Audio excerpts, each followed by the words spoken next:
Okay, so following on from variables, sometimes you will want to store values in your code, but never want the value to change during the script. Values that you define that you intend to be fixed are called constants. So this could be the value of pi, for example, which would always be 3.142, or football match duration, which is always 90 minutes.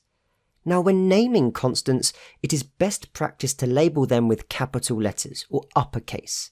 This way, they are easily distinguishable from variables which are expected to change. So as an example, we know pi equals 3.142, and this would be the way we would define this constant. And we also know that gravity equals 9.8.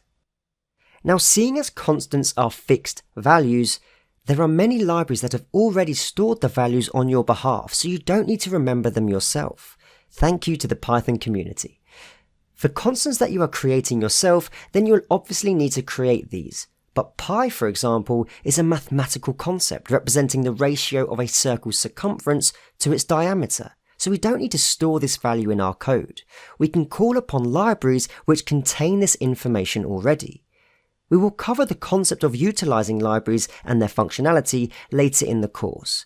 But just remember here that constants are similar to variables in that they store information, but they are not expected to change during the script execution. They are defined in uppercase, and you can obtain common constants from Python libraries rather than having to create them yourself.